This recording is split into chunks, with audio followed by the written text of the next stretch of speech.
சிறை 1000ல் பாகம் 30. அவன் வீட்டுக்கு போகிறோம்னு சொல்லி வீட்டுக்கு போனவன் வீட்டில் போய் படுத்துட்டு காலையில் எழுந்திரிச்சு அப்படியே ஆற்ற பக்கம் போவேன்.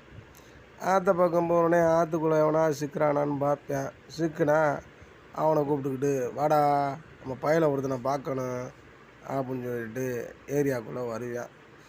அவன் ஃப்ரெண்டு ஒருத்தன் ஏரியாவுக்குள்ளே இருப்பேன். அவனை தேடி வருவேன். வரையில் அவன் ஏரியாவுக்குள்ளே இருக்க மாட்டேன்.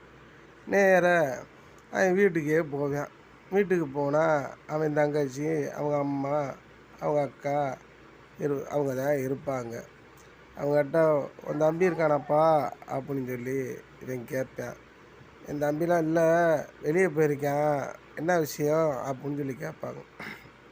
இல்லைப்பா சும்மா பார்க்க தான்ப்பா வந்தோம் அப்படின்னு சொல்லி இவன் சொல்லுவேன். அப்போனா அவர் வந்ததுக்கப்புறம் வாங்க அப்படின்னு சொல்லி அந்த பிள்ளைய சொல்லி அனுப்பி விட்ருங்க. இவன் வீட்டுக்குள்ளே தான் இருப்பான். ஆனால் வெளியே இவங்க சொல்லி அவனை கழட்டி விட்ருவாங்க. சரி அவனும் சிக்கலையில் வேற ஒருத்தர் நம்பி பார்ப்போம்டான்னு சொல்லிட்டு அப்படியே ஏரியாவுக்குள்ளே பஜாருக்குள்ளே இறங்கிடுவாங்க. பஜாருக்குள்ளே இறங்குனா அங்கிட்டு இங்கிட்டு 4-5 கிராம்காரங்க சுற்றுவாங்க. சுற்றுறவனை நிப்பாட்டி அவன்கிட்ட மாலை போட்டுருவாங்க. கொடுக்கலைன்னா அவனை கன்னத்தில் அறுத்து விட்ருவாங்க. இப்படி அறுத்து விட்டுட்டு சத்தம் இல்லாமல் போயிடுவாங்க. இவனும் அரு வாங்கிட்டு வீட்டுக்கு போயிருக்கான், அரு வாங்கினவன்.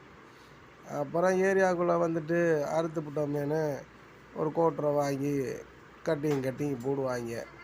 நாளைக்கு அவன் ஏறி வரானாம் பார்ப்போம்டா, ஏறி வந்தால் அவனை திருப்பி போய் தூக்கிடுவோம்டா அப்படின்னு இவன் சொல்லுவேன்.